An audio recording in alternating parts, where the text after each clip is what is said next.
मगर गौर करो, अल्लाह ने जन्नत में हूरों को पैदा फरमाया। अब हूरें क्या होती हैं जरा सुन लो, हूरों की खूबसूरती क्या।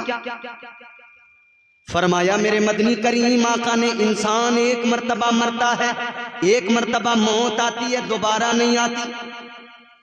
मगर आका ने मिसाल देकर समझाया, तमसील के साथ, बंदा मरता तो एक ही बार है, मगर तुम्हारे मेरे आका ने फरमाया अगर ऐसा होता कि एक से ज्यादा मर्तबा बंदे को मौत आती, 2 बार मौत आती, अगर ऐसा होता, ताजदारे मदीना ने फरमाया अगर एक से ज्यादा बार मौत आती तो बंदा दूसरी मर्तबा तब मर जाता जब वो जन्नत के अंदर पहली मर्तबा किसी हूर का हुस्न देखता। बर्दाश्त नहीं कर पाता, इतनी खूबसूरत है हूरें। हाँ, शादी करने वालों और शादीशुदा लोगों, यहां जरा सब्र कर लिया करो, उधर का ख्याल करके। अगर इधर बीवी सता रही है तो झगड़ा न करना, बल्कि मुस्कुराना, कहना तू सता ले, मगर उधर मुझे जो अल्लाह अता करेगा ना, वो मुझे बड़ा सुकून पहुंचाएगा। अल्लाह ताला ने हूरों को पैदा किया, गौर करो। फरमाया मेरे मदनी करीम आका ने, हूरों का हुस्न ये होता है, उनकी खूबसूरती ये होती है कि अगर जन्नत की हूर अपनी एक उंगली, जरा सी उंगली, एक जरा सी उंगली दुनिया में जाहिर कर दे तो उसकी उंगली से निकलने वाला हुस्न, उसकी चमक ऐसी होगी कि सूरज की चमक फीकी पड़ जाएगी, चांद की चांदनी फीकी पड़ जाएगी। ये एक जन्नत की हूर का हुस्न है अजीजों, अल्लाहु अकबर कबीरा। और इतनी तेजी होगी उसके हुस्न में कि उसका हुस्न देखा न जाएगा, बंदे गश खा के गिरने लगेंगे, कई तो उसका हुस्न देख कर मर जाएंगे। ऐसा हुस्न है जन्नत की हूरों का।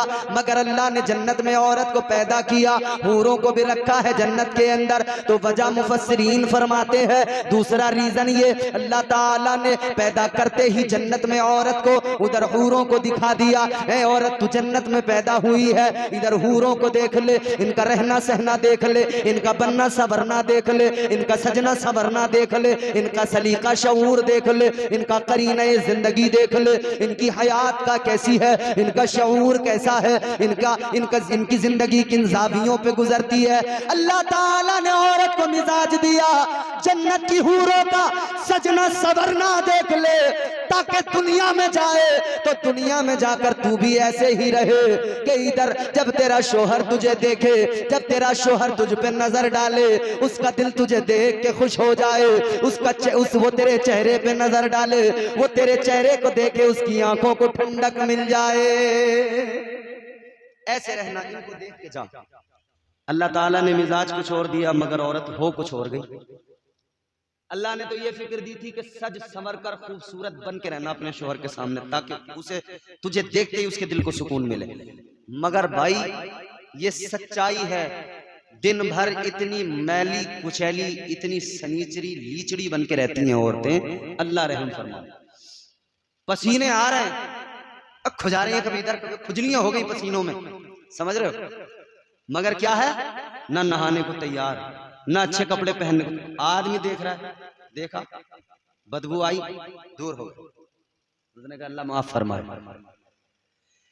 ऐ और तो तुम्हें मेरा पैगाम है, सज सवर के रहा करो, ऐसे रहा करो, तुम्हारा शोहर देखे वो तुमसे दूर ना जाए, वो देखे तो वो तुम्हारे करीब आता चला जाए, उसकी मोहब्बत बढ़ती जाए, उसकी मोहब्बत में इजाफा होता जाए।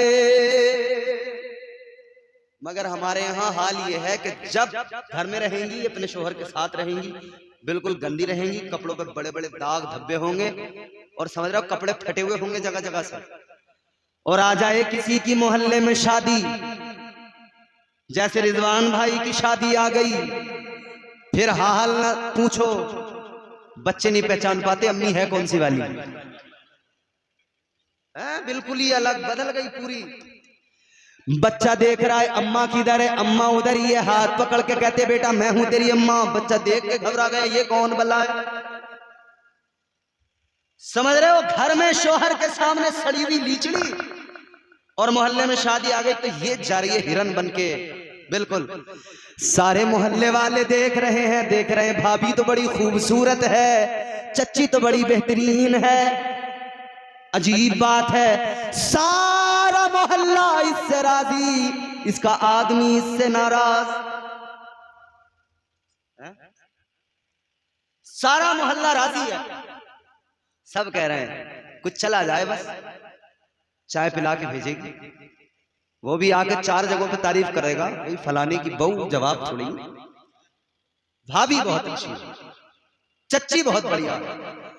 और वो आदमी कह रहा तुझे ज्यादा अच्छी लग रही है तो तू ले जा इसे, मेरी जान छूटे कम से कम। बोले 1 हफ्ते में तू हाथ जोड़ के खड़ा हो जाएगा, 1 हफ्ता नहीं झेल पाएगा। क्या जमाना आ गया, संजीदगी खतरे में है, खुदनुमाई का चलन है, सादगी खतरे में है, सर छुपाती फिर रही है आबरू इस दौर में, या इलाही कर मदद पाकीज़गी खतरे में है। अपने अंदर पाकीज़गी पैदा करो, मर्दों तुम भी अपने अंदर पाकीज़गी पैदा करो, औरतों तुम भी अपने अंदर पाकीज़गी पैदा करो, अपनी नजरों में पाकीज़गी पैदा करो, अपने वजूद को पाकीज़ा बनाओ और साफ सुथरी रहो, अच्छी बन के रहो। जब शोहर घर में आए पहले से तैयार हो जाओ, ताकि शोहर तुम्हारा तुमको देखे तो उसके ज़हनो फिक्र में कोई दूसरा ख्याल ना आने पाए। तुम उसके दिल की मलिका बन के रहो, उसके दिल की रानी बन के रहो। अपने शोहर को राजी रखो, उसको नाराज न करना। मेरे आका ने बार बार जोर दिया, ताजदारे मदीना ने फरमाया, ए औरतों तुम पे कपड़े धोना जरूरी नहीं, तुम पर रोटियां पकाना फर्ज वाजिब नहीं है, तुम पर ये खिदमतें करना जरूरी नहीं है। तुम करो या ना करो ये तुम्हारी मोहब्बत है, तुम कर रही हो, लेकिन हाँ तुम्हें शोहर को राजी रखना जरूरी है। शोहर की इताअत वाजिब है, शोहर की मोहब्बत वाजिब है, शोहर के साथ में हुस्न सुलूक करना जरूरी है। ये जरूरी है, मगर अजीब हाल है, जो जरूरी है उस पर कोई तवज्जो नहीं, और जो जरूरी नहीं है उस पर पूरा फोकस।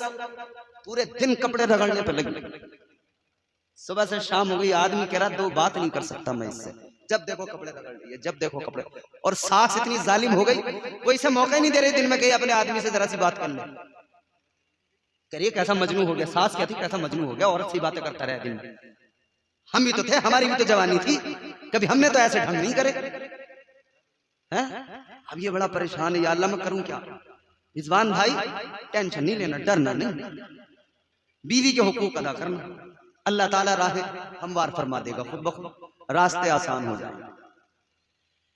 कपड़े धो रही हो धो, रोटियां पका रही हो पकाओ, मगर शोहर को राजी करना जरूरी है हर एतबार से। तो शोहर की भी फिक्र किया करो, और सासें जितनी हैं वो भी सुने। ये सीरियल देख देख के जो तुम घातक बन गई हो ना, खतरनाक, ये जो तुमने मोबाइलों में सीरियल ड्रामे देख लिए, सास भी पहले बहू थी। हाँ बहू थी तो क्या मतलब, अब इंतकाम लेगी, बदला लेगी, बदला लेने के चक्कर में अपनी हालत खराब कर लेगी। फिर नौबत ये आएगी जब तुझसे हिला नहीं जाएगा, ये बहू तुझे हाथ तक नहीं लगाएगी। तो बेहतर ये होगा इस बहू से बना के रख, ताकि तेरे बुढ़ापे में ये बहू तेरे काम आए। अपने बेटे का दिल ना दुखा बना के रख, ताकि तेरे बुढ़ापे में तेरा बेटा तू अगर चल ना सके तो गोद में उठाकर तुझे लेकर जाए, ये बहू तुझे गोद में उठाकर तेरी हाजतें पूरी कराए। तो अपने बहू बेटों को ऐसा न समझो कि इन्हें दूर रखना है, मिलने नहीं देना है, करीब नहीं आने देना है। जहन बदलो, मेंटलिटी चेंज करो, आगे बढ़ो मेरे अजीजों। अब जरा तवज्जो करो, अल्लाह ताला ने मर्द को पैदा कर दिया, औरत को पैदा कर दिया, फिर अल्लाह ने निकाह फरमा दिया। अल्लाह ने फरमाया आदम मेहर अदा करना है। अर्ज करने लगे मौला क्या अदा करूंगा, मेरे पास तो कुछ भी नहीं। अल्लाह ताला ने फरमाया ए आदम सुनो सुनो, तुम्हें मालो दौलत से मेहर अदा नहीं करना है, तुम्हें खजाने देकर मेहर अदा नहीं करना है। ए आदम तुम्हें मेहर अदा करना है तो इस तरह से अदा करना है कि मेहर भी अदा हो जाए और मर्द के खमीर में मेरे महबूब की मोहब्बत भी आ जाए। या अल्लाह क्या करूं, फरमाया मेरे महबूब पे दुरूद पाक 10 मरतबा पढ़ दो, तुम्हारा मेहर अदा हो जाएगा। और जब दुरूद पढ़कर तुम एक दूसरे से मिलोगे तो फिर तुमसे पैदा होने वाले तमाम इंसान उनके खमीर के अंदर दुरूद पाक की बरकत से मेरे महबूब की मोहब्बत आ जाएगी। अब महर हजरत आदम ने अदा कर दी, मगर महर के मामले में चंद ऐसे खड़ूस बुड्ढे हमारे यहाँ बैठ जाते हैं पाल पे पहले से ही, कह रहे हैं 1 लाख रुपए का महर होगा भाई साहब। और अब 1 लाख तो कुछ भी नहीं रहा, अब तो 5-5 लाख का महर है। और खास तौर पे फूफा जो होते हैं ना, फूफा, इसने थैला नहीं लगाया होगा शादी में, और महर के टाइम पे ऐसे बैठ जाएगा अकड़ के, कहा नहीं इतना जहेज दे रहा है, इतना सामान दे रहे हैं, ये दे रहे हैं, वो दे रहे हैं, इतना तो महर होना ही चाहिए। अच्छा, याद रखना नबी की शरीयत कभी किसी को मशक्कत में नहीं डालती, किसी पर बोझ नहीं है मुस्तफा की शरीयत। इस्लाम किसी पर उसकी ताकत से ज्यादा बोझ नहीं डालता, इस्लाम किसी पर उसकी ताकत से ज्यादा बोझ नहीं डालता, याद रखें। इसीलिए मेरे आका का फरमान, हैसियत देख कर महर की रकम रखा करो, मुकर्रर किया करो, ताकि वो बंदा अदा कर दे, उसे ताखीर ना हो अदा करने में। 5 लाख का बांध दिया, वो अदा ही नहीं कर पा रहा, दे ही नहीं पा रहा। शादी होते फिर वो झमेलों में फंस गया, शादी होते फिर मतलब अलग अलग मामलात हो गए। मियाँ तुमने 5 लाख का महर रख दिया, वो कहाँ से देगा? वो तो अगर 20 रुपए का कोई सामान भी अपनी बीवी के लिए जरा सा छुपा के ले आए, या 100 रुपए के सेब ले आए छुपा के, तो सास ही चश्मा हटा हटा के देखती है, अच्छा पन्नी छुपा छुपा के ले जा रहा है बेचारा। अगर बीवी मैके जा रही है और 100 रुपए जरा छुपा के दे दे, तो कह रही है कोर्चा करने लगा, अब पैसे बचा बचा के अपनी बहू को दे रिया है, हमें ना दे रिया। जिस दिन से ब्याह हुआ हमें ना दे रिया कुछ भी। महर इतना रखो जितना के लड़का अदा कर पाए। अगर उसकी हैसियत है 10,000 अदा करने की, 10,000 का महर रखो ताकि वो फौरन अदा कर दे, इस बोझ में न रहे। और अगर उसकी हैसियत 50,000 की है तो 50,000 का महर रखो। लेकिन याद रखना, अगर हैसियत 10,000 की है और 1 लाख का महर तुमने बांध दिया, ये इसको अदा करने में देर तो लगाएगा, मगर तू भी फिक्र कर ले बनवाने वाले, तू भी नहीं बच पाएगा, तू भी जरूर पकड़ा जाएगा। इधर तो चालाक बन के बनवा दिया, मगर पकड़ तो होगी। जी जी, महर इतना जितना कि वो अदा कर सके। हजरत आदम और हव्वा का महर दुरूद पाक। अब अल्लाह ने फरमाया जन्नत में रहो, वकुलना या आदम उस्कुन अंता व ज़ौजुकल जन्नह। अल्लाह ताला ने हुक्म दिया, ए आदम अपनी बीवी के साथ जन्नत में रहो। कहाँ रहो? जोर से बोलो, जन्नत में रहो। जाना है जन्नत में? अरे जन्नत के नाम से खामोश, जन्नत में नहीं जाना तो जोर से बोलो इंशाअल्लाह।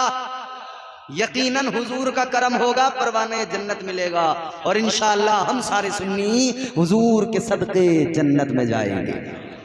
दिया ऐ बंदे, अब शैतान भी है, ये तुझे बहकाएगा, और मेरा करम भी है, मेरी रहमतें भी हैं जो तुझे अपनी तरफ बुलाएंगी। अब तेरा इम्तिहान है, तू किधर जाएगा, इधर जाएगा या उधर जाएगा।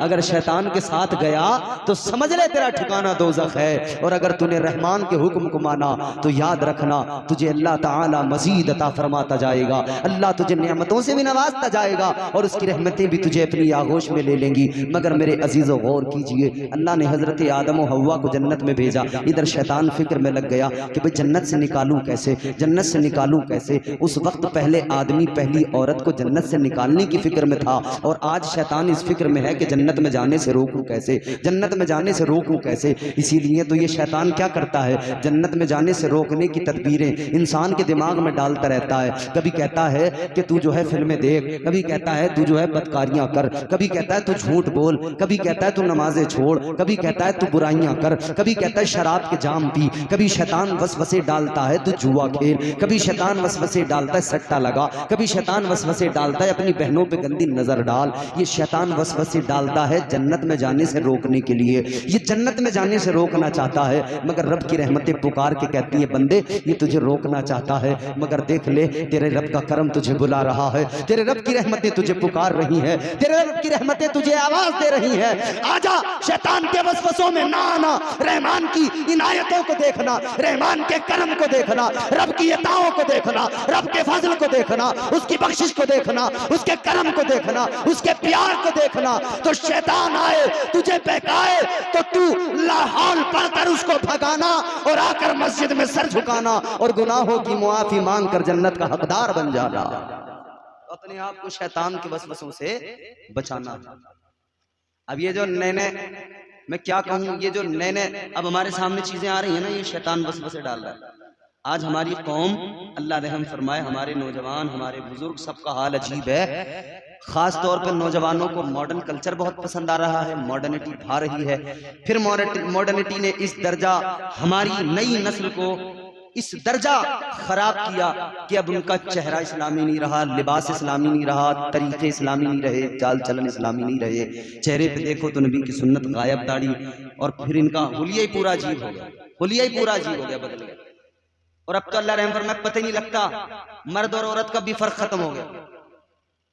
भाई औरतों के चेहरे पे दाढ़ी नहीं होती, बाल उनके लंबे होते हैं, मर्द के चेहरे पे दाढ़ी होती है। अब हमारे यहाँ मुआशरे में क्या हुआ, चेहरे की दाढ़ी खत्म कर दी और बाल पीछे से चुटियां बांध ली, लंबे लंबे कर लिए, जुल्फ़कार। तो मैं 4 मिसरे सुना दूं। फैशन का ये दौर सुहाना लगता है, फैशन का ये दौर सुहाना लगता है, अच्छा खासा मर्द जनाना लगता है।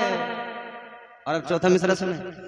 फैशन का ये दौर सुहाना लगता है, अच्छा खासा मर्द जनाना लगता है, पल भर में कैसे बदलते हैं नक्शे, आगे शब्बू पीछे शबाना लगता है। पूरा इसका सिस्टम ही बदल गया। बातें तो बड़ी बतानी है मगर रात का हिस्सा वो है कि अब बातें बताने का वक्त नहीं। इंशाअल्लाह फिर कभी मुलाकात होगी तो और मजीद बातें होगी, मगर आखिरी बात सुनो। अल्लाह ताला ने इंसान को अपने बंदों को मिजाज दिया, बता दिया कि सुनो, पहले मर्द पहली औरत को मैंने रखा जन्नत में। कहां रखा, कहां रखा, जोर से बोलो कहां रखा। मगर अब मैं आपको वो कुरान की आयत सुनाता हूं जिसमें अल्लाह ताला ने फरिश्तों से फरमाया कि मैं इंसान को पैदा करने वाला हूं। अल्लाह ताला ने फरमाया व इज़ क़ाला रब्बुका लिल मलाइकति इन्नी जाइलुन फिल अर्दि खलीफा। अल्लाह ताला ने फरिश्तों से फरमाया, ऐ फरिश्तों, मैं जमीन में अपना खलीफा बनाने वाला हूं। कहां बनाने वाला हूं, कहां, मतलब बात क्लियर के जमीन की खिलाफत इंसान के लिए, बात बिल्कुल वाज़ेह कर दी इंसान को बनाने से पहले। अब ये आप नुक्ता सुने, इंसान को पैदा करने से पहले अल्लाह ने बात क्लियर कर दी, बात वाज़ेह हो गई कि इंसान को जमीन की खिलाफत अता की जा रही है, तो मतलब इंसान को जमीन पर ही आबाद किया जाएगा। लेकिन अल्लाह ने हजरत आदम को पैदा करके हजरत हव्वा को कहां रखा, दोनों को। या अल्लाह, जब तूने जमीन की खिलाफत ही देनी थी तो तूने जन्नत में क्यों भेजा, डायरेक्ट जमीन पे क्यों नहीं भेज दिया? भेजना तो बहरहाल जमीन पर ही था, तो फिर तूने इनको जन्नत में क्यों भेजा? इनको या अल्लाह सीधा जमीन पर ही भेज दिया जाता, फिर यहाँ जमीन पर ये रहते, उसके बाद में इंसान अपनी जितनी जिंदगी होती गुजारता, फिर जन्नत दोज़ख का फैसला हो जाता। लेकिन मौला तूने सबसे पहले जन्नत में भेजा। जन्नत में भेजने की वजह क्या? जबकि तेरा तो ऐलान था इंसान को जमीन पर आबाद किया जाएगा। जब तेरा वाज़े ऐलान था जमीन की खिलाफत है, तो फिर जमीन पर ही भेज दिया होता तो अल्लाह की कुदरत का जवाब आएगा, परवरदिगारे आलम की बारगाह से जवाब आएगा कि अल्लाह ताला अपने बंदों को मिजाज दे रहा था कि मैंने पहले मर्द को, पहली औरत को पैदा करने के बाद में जन्नत में रखा है, डायरेक्ट जमीन पर नहीं भेजा है। वजह यह है पहले जन्नत में इसलिए भेजा, ऐ आदम तुम पहले इंसान हो, सारी इंसानियत तुमसे शुरू होगी। दुनिया में जाने से पहले, जमीन पे जाने से पहले जरा जन्नत को देख के चले जाओ, जरा जन्नत का हुस्न देख के चले जाओ, जरा जन्नत की रौनकें देख के चले जाओ, जरा जन्नत की नहरें देख के चले जाओ, जरा जन्नत की बहारें देख के चले जाओ, जरा जन्नत के मेवा जात देख के चले जाओ, ताकि तुम दुनिया में जाओ, तुम्हारी औलाद को ये जन्नत याद रहे, इस जन्नत की बहारें याद रहे, इस जन्नत की रौनकें याद रहे, और इंसान इस जन्नत में आने की तमन्ना करता रहे। और जब इस जन्नत में आने की तमन्ना करेगा तो बुराइयों से भी बचेगा, बेहयाइयों से भी बचेगा, गलत काम भी छोड़ देगा। अल्लाह ताला ने इंसान को ये मिजाज भी दिया है। अजीज़ान गिरामी उल कद्र, अल्लाह ने औरत को पैदा किया, अल्लाह ने उसे इज्जत भी दी, फिर एक मर्द के साथ उसकी जिंदगी को महफूज किया, सिक्योर किया। अल्लाह ताला ने एहसान किया कि नबी अकरम सल्लल्लाहु अलैहि वसल्लम के सदक़ा तुफ़ैल हम गुलामों को वो पाकीज़ा दस्तूर अता फरमाया, जिसमें बेटियों की इज्जत, माओं की इज्जत, बहनों की इज्जत, औरत का वक़ार सलामत है। दुनिया ने तो औरत को जलील किया है। आज दुनिया के तमाम तबके देख लो, 1 रुपए की माचिस भी बगैर औरत की फोटो के नहीं बेच पाते। कितना सस्ता कर दिया ना तुमने औरत की गैरत को, कितना सस्ता कर दिया ना तुमने औरत को कि तुम 1 रुपए की माचिस पे औरत की तस्वीर लगा के बेचते हो। लेकिन इस्लाम कहता है औरत की इज्जत ये नहीं है कि 1 रुपए की माचिस पे फोटो लगाकर उसे बेचा जाए, बल्कि औरत की इज्जत तो ये है अगर लाखों भी उसके सामने पड़े हो तो औरत कहती है कि मैं अपनी इज्जत को बचाने के लिए लाखों दिरहम और दीनार को ठुकरा दूंगी। लेकिन जो अल्लाह ने मुझे इज्जत और वकार दिया है, उस इज्जत और वकार और उस बेगम की नजर पड़ी है, एक मजसूब बैठा है, एक दीवाना बैठा है, रेत के घरों में बना रहा है। अल्लाह अकबर। वो मलिका आगे बढ़ी, वो बेगम आगे बढ़ी, नाम उसका जुबैदा है। जुबैदा ने आगे बढ़कर कहा, अल्लाह वाले क्या कर रहे हो? कहने लगे जन्नत के घर बना रहा हूँ, महल बना रहा हूँ। कहने लगी क्या बेचते भी हो? करवाने लगे अगर ग्राहक आ जाए तो बेच भी देता हूँ। अल्लाह अकबर। कहने लगी कीमत क्या दोगे? आपने फरमाया 10 दीनार लूंगा। जुबैदा ने 10 दीनार दिए, अल्लाह वाले ने लिए, कहाँ रखा? दरियाए दजला में फेंक दिया। कीमत भी दी ना, अपने पास रखने का तो मतलब नहीं बनता, दरियाए दजला में फेंक दिया। मैंने जब पढ़ाना मैं झूम गया, मचल गया। इधर हजरत बहलोल दादा अल्लाह के बली ने दरियाए दजला में वो सिक्के, वो दीनार डाले। उधर 2 यतीम बच्चे दरिया के दूसरे किनारे पर मछलियां पकड़ने के लिए आए। इधर इन सिक्कों को, इधर इन दीनारों को मछलियों ने निगल लिया। अल्लाह ने उन मछलियों को उस पार पहुंचा दिया। मछलियां उस पार पहुंची और उन्होंने मछलियों को पकड़ा। मछलियों को घर में ले जाकर जब मछलियों का पेट चाक किया गया, दीनार निकल के बाहर आ गए। ऐ लोगों गौर करो, यतीमों की मदद अल्लाह वाले ऐसे भी किया करते हैं कि खुद दरिया के इस पार होते हैं और यतीम दरिया के उस पार होते हैं। ये इधर से उनके लिए इंतजाम कर देते हैं, इधर से उनके लिए इंतजाम। और कैसा इंतजाम? इधर सौदा कर दिया जन्नत का और कीमत दरिया में डाल दी। कीमत अपनी जगह पे पहुंच गई।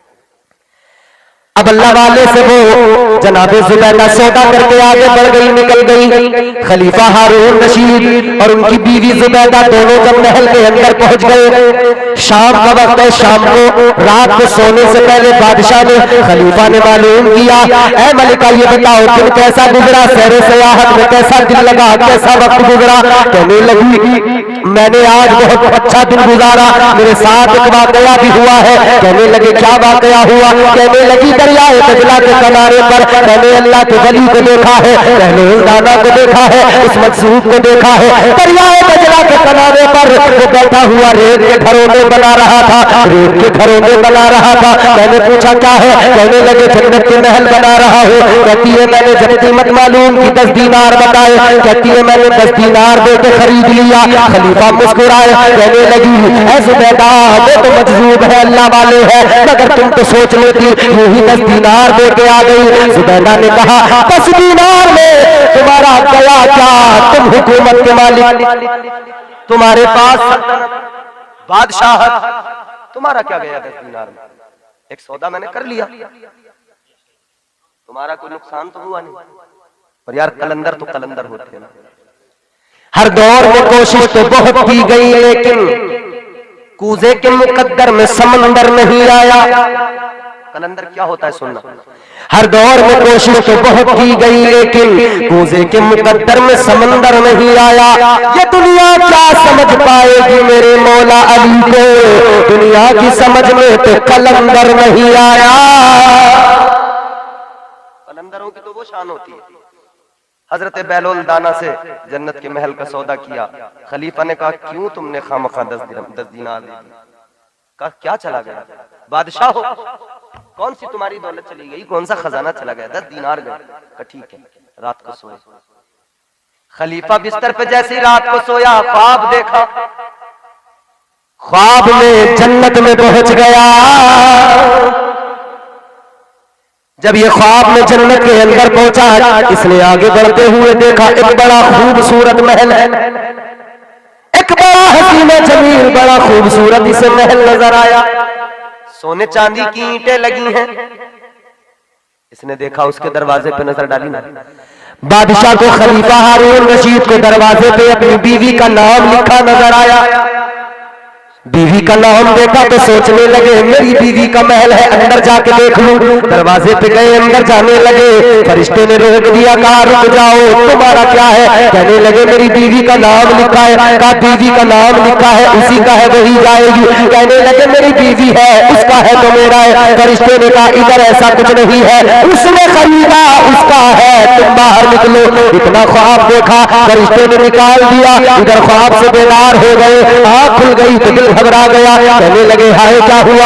सुबैदा ने खरीद लिया, मैंने छोड़ दिया, मैं भी काश खरीद लेता। जल्दी जल्दी दौड़े दौड़े गए, दरियाए दजला के किनारे पे पहुंचे। अल्लाह वाले को देखा, वही हजरत बहलोल नाना फिर वहीं पर रेत के घरों में बना रहे हैं। रेत के घरों में बनाते देखा तो जाकर कहने लगे अल्लाह वाले क्या कर रहे हो? आपने फरमाया जन्नत के महल बना रहा हूँ। अल्लाह अकबर कहने लगे बाबा क्या बेचते भी हो? अल्लाह वाले क्या बेचते भी हो? फरमाया बिल्कुल बेचते हैं। कहा कीमत बताओ।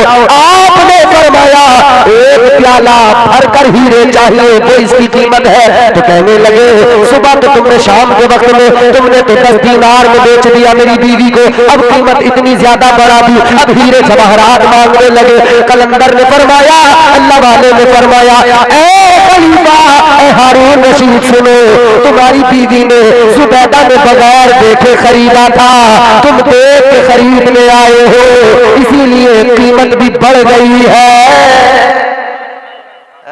जिसने बिन देखे सौदा खरीद लिया उसको कीमत कुछ और जिसने देख के खरीदा उसकी कीमत फिर कुछ और।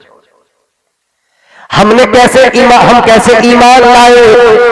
हमने अल्लाह को नहीं देखा, आका ने फरमा दिया अल्लाह है, हमने मान लिया। ये बगैर देखे है, ये सौदा जो हमारा है ना बगैर देखे खरीदा हुआ है। एक देखने वाले का कहा मान लिया है, एक देखने वाले का कहा मान लिया है, बिन देखे हमने तुझको खुदा मान लिया है। देखा नहीं मगर मान लिया। इसी तरह हुजूर ने फरमा दिया जन्नत है, हमने मान लिया है। हुजूर ने फरमाया दोज़ख है, हमने मान लिया है। अल्लाह वाले ने फरमाया जिसने बिन देखे खरीदा उसकी कीमत और थी, जो देख के खरीदने आया उसकी कीमत। अल्लाह ने वारिस, विरासत है तो बेच भी देते हैं, विरासत है तो अता भी कर देते हैं, विरासत है तो नवाज भी देते हैं। सरकारे गौसे आजम ताजदारे बगदाद, वो सरकार गौसे आजम के ताजदारे बरेली इमाम अहले सुन्नत ने जब कलम उठाया, खुदा की कसम वो बात कही, वो अजमत बयान की कि कलम तोड़ दिया। इमाम अहले सुन्नत ने कहा वाह क्या मर्तबा ए गौस है बाला तेरा, वाह क्या मर्तबा ए गौस है बाला तेरा, ऊंचे ऊंचों के सरों से कदम आला तेरा, क्या दबे जिस पे हिमायत का है पंजा तेरा, शेर को खतरे में लाता नहीं कुत्ता तेरा। वो सरकार गौसे आज़म, हम उनके मुरीद हैं, उनके चाहने वाले, हमें उनकी जात से उम्मीद है, तवक्को है। हुजूर गौसे आज़म की विरासत है, करम गौस का होगा, सदका मुस्तफा कम होगा, और हम इंशाअल्लाह कब्र में भी और हश्र में भी हमें आसानियां ही आसानियां होंगी, और जिनकी विरासत है वो हमें अपनी विरासत अता करेगा, क्योंकि हम उनके गुलाम हैं। हम उनके गुलाम। जन्नत हुजूर की है। मेरे इमाम ने कहा ना, तेरी दोज़ख से तो कुछ छीना नहीं। मेरे इमाम ने कहा बस तेरी दोज़ख है, तू अपने पास रख। अब तेरी दोज़ख से तो कुछ छीना नहीं, खुल्द में पहुंचा रज़ा फिर तुझको क्या, सरसुए रोजा झुका फिर तुझको क्या, दिल का साजिद नच दिया फिर तुझको क्या। हजरत इमाम अहले सुन्नत ताजदार बरेली ने खुदा की कसम व शान बयान किया। सरकार गौसे आज़म, आपका एक मुरीद, आपका एक खादिम काम क्या करता है? कपड़े धोता है। आखिरी बात बयान करके गुफ्तगू खत्म करेंगे। तवज्जो करें, मोहब्बत से कहें सुभान अल्लाह। इतनी आहिस्ता से बोलोगे ना तो 1 घंटा तकरीर सुनाएंगे तुम्हें भी, और जोर से बोलोगे तो जल्दी खत्म करेंगे। जोर से कहो सुभान अल्लाह। अल्लाह सलामत रखे। सरकार गौसे आज़म है, आखिरी बात हुजूर गौसे आज़म का एक खादिम है, एक आपका नौकर है, एक आपका गुलाम है। कौन है? कपड़े धोता है। काम क्या है? कपड़े धोना। सरकार गौसे आज़म का खादिम है, कपड़े धोया करता है। सारी जिंदगी कपड़े धोते धोते हुजूर गौसे आज़म की बारगाह में गुजार दी, खिदमत में गुजार दी। जब दुनिया से रुखसत हुआ, जब दुनिया से चला गया, जब उसका इंतकाल हुआ, जब वो कब्र में पहुंचा तो कब्र के अंदर फरिश्तों ने कहा मन रब्बो का। कब्र में 3 सवाल होंगे ना, तैयारी भी करनी है ना उन 3 सवालों की। कितने सवाल है कब्र में? हमारी बदकिस्मती यह है कि हमें भी याद नहीं होते और हमारे बच्चों को भी याद नहीं होते। अभी पूछने लगे क्या क्या सवाल है, कुछ ही लोगों को याद निकलेंगे।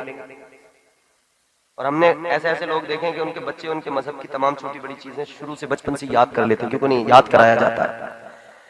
जब मर जाओगे, कब्र में जाओगे, फरिश्ते आएंगे, बड़े बड़े गुनाहगार फरिश्तों को देखेंगे, पहचानेंगे, मगर पहचान नहीं पाएंगे, बहुत घबराएंगे, डर जाएंगे। फरिश्ते आएंगे, गुर्ज लेकर आएंगे, बड़ी बड़ी आंखें होगी, आग के शोले निकल रहे होंगे, हैबतनाक शक्लें होगी, बड़े खतरनाक ऐसे गजब के आलम में आएंगे और आकर उठाएंगे, बेदार करेंगे, फिर कहेंगे अब जरा उठ जा, बहुत सो लिया, अब उठ जा, जवाब दे मन रब्बो का, तेरा रब कौन है?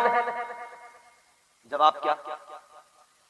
जिसने अल्लाह को नहीं पहचाना, जिसने रब से मोहब्बत नहीं की, अल्लाह के अहकामात को नहीं जाना, दीन को नहीं पहचाना, या अल्लाह का मुनकिर रहा, वो पगले झांकेगा, घबराएगा, इधर उधर देखेगा, हाय हाय करेगा, कहेगा मुझे कुछ नहीं पता, मुझे कुछ समझ नहीं आ रहा। लेकिन ईमान वाला कहेगा, मुस्तफा का गुलाम कहेगा रब्बी अल्लाह, कहेगा मेरा रब अल्लाह है। फरिश्ते कहेंगे ठीक है। दूसरा सवाल होगा, फरिश्ते कहेंगे मा दीनु का, तेरा दीन क्या? आज दीन को अहमियत नहीं देने वाला, दीन को नहीं समझने वाला, दीन पर अमल नहीं करने वाला, दीन को अपने पसे पुष्ट डालने वाला, दीन की कदरों को पायमाल करने वाला, कल देखेगा, घबराएगा, कुछ समझ में नहीं आएगा।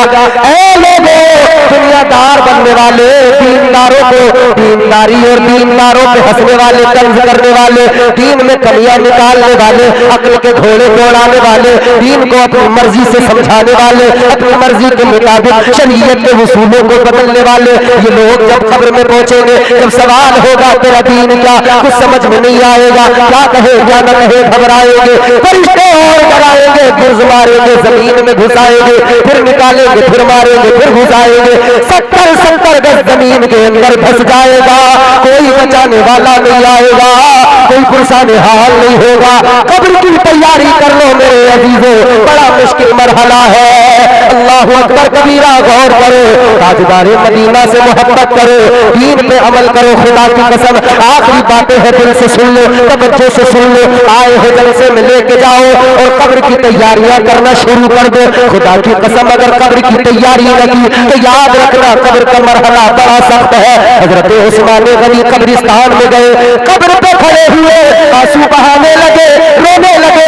गुलाम ने कहा हुजूर आप नेक, आप परहेजगार, मैंने आपसे ज्यादा मुत्तकी की कोई नहीं देखा, मैंने आपको हमेशा तकवा शिआरी और परहेजगारी में देखा, फिर इतना रोने की वजह क्या? आप फरमाने लगे ये कब्रिस्तान है, ये कब्रें है, ये कब्र आखिरत की मंजिलों में पहली मंजिल है। जो कब्र में कामयाब हो गया वो हश्र में भी कामयाब हो जाएगा, जो इधर नाकाम हुआ वो इधर हश्र में भी नाकाम हो जाएगा। दो सवाल, माँ दीनू का तेरा दीन क्या? मगर जब ये सवाल गुलाम से होगा, आशिक रसूल से होगा, दीन की कदरों को समझने वाले से होगा, दीन पर अमल करने वाले से होगा, वो कहेगा दीन अल-इस्लाम, कहेगा मेरा दीन इस्लाम है। क्या है हमारा दीन? जोर से बोलो क्या है? इस्लाम। अब एक आखिरी सवाल होगा, तीसरा और आखिरी सवाल। फरिश्ते अब जो सवाल करेंगे उसकी नौयत बदल जाएगी, कैफियत बदल जाएगी, अंदाज बदल जाएगा, तर्ज तकल्लुम बदल जाएगा। अब फसाहत और बलागत तब्दील हो जाएगी। अब तक कहा मन रब्बों का, माँ दीनों का, और अब क्या कहा जाएगा? मा कुन्ता तक़ूलु फी हाज़िहि रुजुल। अब फरिश्ते सवाल करेंगे, कब्र में सवाल होगा, पर्दे हटेंगे, सामने आमिना का लाल होगा। यही तीसरा सवाल होगा, गुलाम कब्र में जाएगा, जब इससे सवाल होगा, सामने आमिना का लाल होगा, उनका जमाल होगा, फरिश्ते हट जाएंगे, कसूर छट जाएंगे, हुजूर मुस्कुराएंगे, आका फरमाएंगे मेरा है। ये जवाब अंदर एक सांप है, वो परसों से इंतजार कर रहा है। हजरत मूसा के जमाने का सांप है। हजरत मूसा के जमाने में उस सांप को खबर मिली थी कि एक अल्लाह का आखिरी रसूल आएगा, ऐसा प्यारा रसूल आएगा, वो आएगा जिसके सदक़े में अल्लाह ने जमीन को बनाया है, वो आएगा जिसके सदक़े में अल्लाह ने आसमान को बनाया है, वो आएगा जिसके सदक़े में सूरज को रोशनी मिली है, वो आएगा जिसके सदक़े में चांद सितारों को ये रोशनी और जगमगाहट मिली है, वो आएगा जिसकी वजह से कायनात को रंगीनियां अता की गई, वो आएगा जिसकी वजह से कायनात को हुस्न अता किया गया। ये पूरी कायनात का निजाम इसीलिए है कि वो आने वाला है। उसको खबर मिली कि वो अल्लाह का महबूब होगा, अल्लाह का आखिरी रसूल होगा, अल्लाह उससे प्यार करता है और इतना प्यार करता है, इतना प्यार करता है कि वो आएगा बाद में। अल्लाह ने चर्चा पहले कर दिया, अल्लाह ने जिक्र पहले कर दिया, चर्चे पहले से हो रहे हैं, नबी बाद में आएंगे। अल्लाहु अकबर। सांप को खबर मिली, इसने अल्लाह की बारगाह में दुआ की, सांप है जानवर है मगर इश्क जब होता है तो फिर इश्क इंसान को भी बेगाना कर दिया करता है। इश्क जानवर को हो जाए वो जानवर भी मुमताज हो जाता है। और आकाए कायनात से जानवरों ने भी प्यार किया है, जानवरों ने भी मोहब्बत की है। अब देखो ये सांप कितना प्यार करता है, अल्लाह की बारगाह में दुआ करने लगा, ऐ रब्बे लम यज़ल वला यज़ाल, ऐ परवरदिगारे आलम मैं तेरी बारगाह में दुआ करता हूँ या अल्लाह मुझे इतनी लंबी जिंदगी दे दे, इतनी लंबी जिंदगी दे दे कि मैं तेरे प्यारे महबूब आखिरी रसूल का दीदार कर लूं। सुभान अल्लाह, सुभान अल्लाह, बेशक सुभान अल्लाह। दुआ मांगी मौला कि मुझे इतनी लंबी जिंदगी दे कि मैं आखिरी पैगंबर का दीदार कर लूं। इश्क अगर सच्चा होना, इश्क अगर अपनी मंजिलों को तय करके अपनी उस मंजिल पे पहुंच जाए कि जब इश्क को महराज होती है तो फिर क्या मामलात होते हैं। सांप है जानवर, इसने दुआ मांगी अल्लाह जिंदगी इतनी दे कि तेरे महबूब का दीदार कर सकूं, उनकी जियारत कर सकूं। अल्लाह ताला ने उम्र लंबी अता फरमाई। इस सांप को खबर मिली मूसा अलैहिस्सलाम के जमाने का सांप है। इसे खबर मिली कि वो आखिरी रसूल, वो अल्लाह का महबूब जब हिजरत करेंगे, मक्के को छोड़कर मदीना जाएंगे तो रास्ते में गार के अंदर आराम करेंगे, गारे सोर में जलवगर होंगे। तो इसने अपना ठिकाना गार में बना लिया, इंतजार करता रहा कब आएंगे, कब मैं दीदार करूंगा, कब आएंगे, कब उनकी जलवागरी होगी, कब मेरी आंखों को दीदार की ठंडक मिलेगी। अल्लाह अकबर, गौर करो, ये गार के अंदर इंतजार में है कब आका आएंगे। लेकिन जब इंतजार की घड़ियां खत्म हुई, जब इंतजार मुकम्मल हुआ, जब पूरा वक्त गुजर गया, बरसों का इंतजार है, सैकड़ों बरसों का इंतजार है, इतने इंतजार के बाद में वो घड़ी आई है कि महबूब का दीदार करना है। वो घड़ी आ गई है कि अब जियारत के लम्हात आ गए। लेकिन सांप जैसे ही आगे बढ़ा, सांप ने निकल कर दीदार करना चाहा तो देखा कि सिद्दीक अकबर का पैर मौजूद है, निकलने का कोई रास्ता नहीं है। सांप इस फिक्र में है निकलूं किस तरह से, सांप इस फिक्र में है आका की जियारत कैसे करूं, सांप इस फिक्र में है कि आका का दीदार कैसे करूं, और सिद्दीक अकबर इस फिक्र में है कि आका को कोई तकलीफ न पहुंच जाए। जी बेशक, सुभान अल्लाह। दोनों आशिक जी, दोनों का प्यार अपनी नौयत का प्यार है। इधर वो दीदार की तड़प में निकलने के लिए बेकरार है, इधर ये हिफाजत की वजह से, हिफाजत की वजह से हुजूर को ईजा न पहुंचे, तकलीफ न पहुंचे, इसलिए पूरी तरह से तैनात है, चौकन्ने हैं, पैर लगा हुआ है। सांप ने आकर पैर पर जरा सा अपना मुंह लगाया कि शायद ये हटा लें अपना पैर। सांप ने पैर पर मुंह लगाया कि हटा लेंगे तो मैं बाहर निकलूंगा। ये भी आशिक वो भी आशिक, क्या बात है। सिद्दीक अकबर का इश्क ये कि पैर हटाने को तैयार नहीं, और सांप का इश्क ये कि वो निकलने को बेकरार है। सांप ने आखिरकार मजबूर होकर, जब रास्ता नहीं मिला, जब कोई तरीका नहीं बन पड़ा, तो सांप ने सिद्दीक अकबर के पैर में डस लिया। जब पैर में डसा, जहर फैला, तो दर्द की वजह से सिद्दीक अकबर की आंख में आंसू आया। आंसू का कतरा मोती बन के टपका रुखसारे मुस्तफा पर। रुखसारे मुस्तफा ने जब उसकी ठंडक महसूस की, आंखें खोली, आका ने फरमाया अबू बकर क्या मामला है। आका ने फरमाया अबू बकर बताओ आंख में आंसू किस लिए है, अबू बकर बताओ रोने की वजह क्या है, रोने का सबब क्या है, रोने की वजह क्या है, रीजन क्या है। अर्ज करने लगे या रसूल अल्लाह, ताजदारे मदीना पैर में सांप ने डस लिया है। आका ने फरमाया पैर हटाओ, इधर दिखाओ। सांप ने डसा मगर पैर नहीं हटा, ये इश्क था, ये इश्क था। पैर में सांप ने डस लिया मगर हटाया नहीं। अब जब हटाया हुजूर ने कहा हटाओ दिखाओ। ताजदारे मदीना ने पैर को देखा, मुस्तफा जाने रहमत ने जहां पर काटा था, सांप ने डसा था, आका ने अपना लुआबे दहन अपना थूक लिया, हजरत सिद्दीक अकबर के पैर पे लगा दिया। लुआबे मुस्तफा की बरकत ये अल्लाह तबारक व तआला का करम हुआ, सांप के जहर का असर खत्म हो गया, सिद्दीक अकबर जहर से महफूज हो गए। अल्लाह अकबर, इधर आप जहर से महफूज हुए, उधर सांप भी निकल के आया, सांप की भी आंखों में आंसू है। आका की जियारत भी कर रहा है, आका की जियारत करते हुए सांप ने आका की बारगाह में रोक के कहा या रसूल अल्लाह गलती की मुआफी, आका मुझे मुआफ कर दीजिए, ए ताजदारे मदीना मेरी गलती को मुआफ कर दीजिए। सांप ने रोक के कहा था या रसूल अल्लाह मैं जानता हूं अबू बकर आपके आशिक है, मैं जानता हूं अबू बकर आपसे बड़ी मोहब्बत करते हैं, मैं जानता हूं अबू बकर का आपका रिश्ता क्या है, लेकिन या रसूल अल्लाह मैं भी सैकड़ों बरस से इंतजार में था, आप आएंगे दीदार करूंगा। या रसूल अल्लाह मेरा भी इश्क सच्चा है, आका मेरा भी प्यार सच्चा है।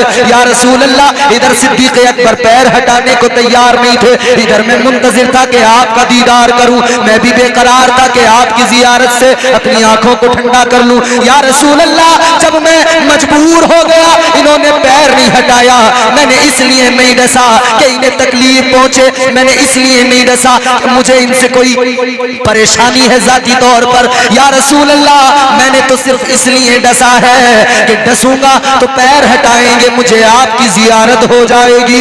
या रसूल अल्लाह जियारत की वजह से मुझे ये करना पड़ा। अल्लाह अकबर, एक वो आशिक है, एक ये आशिक है, वो मरने को तैयार है मगर पैर हटाने को तैयार नहीं, और ये मारने को तैयार है मगर दीदार के बगैर इससे भी रहा नहीं जाता। सुभान अल्लाह। दीदार किए बिना इससे भी नहीं रहा जाता। हुजूर ने उसकी गलती को भी माफ किया और हुजूर ने दोनों का इश्क देखा, मरने को वो भी तैयार है इश्क में। तो फिर हम इसीलिए तो कहते हैं उनके नाम पे मरने वाले, सुभान अल्लाह, उनके नाम पे मरने वाले कल भी थे और आज भी हैं, उनके नाम पे मरने वाले कल भी थे और आज चाहे जैसा तूफान आए उनकी निस्बत के सदके, सुभान अल्लाह। चाहे जैसा तूफान आए उनकी निस्बत के सदके, दरिया पार उतरने वाले, दरिया पार उतरने वाले कल भी थे और आज भी हैं। नारे रिसालत, सरकार क़यामत। दरिया पार उतरने वाले कल भी थे और आज में बोलो है कि नहीं? जी अच्छा चलो, मैं आपको बात जहां पहुंचानी है वहां पहुंचाऊंगा, लेकिन मैंने जहां से शुरू कर दिया मैं उसी ज़िम्न में एक और बात आपको बताता हूं। इश्क क्या है? मोहब्बत। मोहब्बत किसको कहते हैं? प्यार क्या होता है?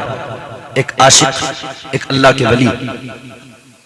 मदारिस में एक दुआ पढ़ी जाती है, तू मेरा खालिक व मालिक है, मैं बंदा तेरा, जर्रे जर्रे से आया जलवे ज़ेबा तेरा। बच्चे पढ़ते हैं, एक अल्लाह वाले का कलाम है, हजरत मौलाना अकरमुल हक अलैहिर्रहमा, उनका कलाम है। जब उनसे किसी ने पूछा इश्क क्या होता है, मोहब्बत क्या होती है, तो उन्होंने इसको बड़ा आसान करके समझाया और ये बड़ा दुश्वार भी नजर आएगा। बड़ा प्यारा आपने उसकी फसाहत व बलागत, बड़े फसाहत व बलागत के साथ में बयान किया। क्या क्या उन्होंने इश्क को? हुजूर आए, हुजूर ने पहले अपना किरदार पेश किया। 40 साल मेरे मुस्तफा की उम्र के तमाम अहले मक्का, अहले अरब के सामने नमूने के तौर पर थे और उन्होंने ऐसा काम किया।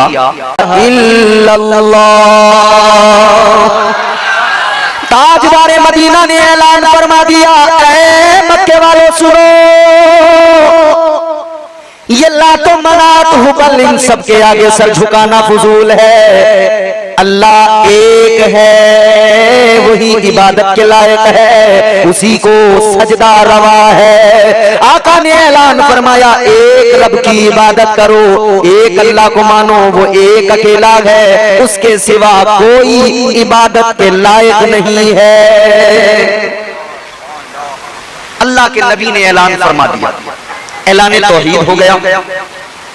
इस्लाम का डंका अब यहां से बजा आगे। मगर इस मंजर को जरा देखें। एक बात हमेशा याद रखना, कहानी हमेशा एक से शुरू होती है। कितने से बोलो? जोर से बोलो। एक से। किसी एक को बेड़ा उठाना पड़ता है, किसी एक को अलम हाथ में लेना पड़ता है। गांव के अंदर कितने सरपंच होते हैं बताइए जरा? अगर 10 सरपंच बना दिए जाए फिर क्या होगा? ये सरपंच ही आपस में लड़ते रहेंगे, काम नहीं होगा। मुल्क के अंदर प्राइम मिनिस्टर कितने होते हैं? एक स्टेट, एक सूबे के अंदर सीएम कितने होते हैं? चीफ मिनिस्टर एक।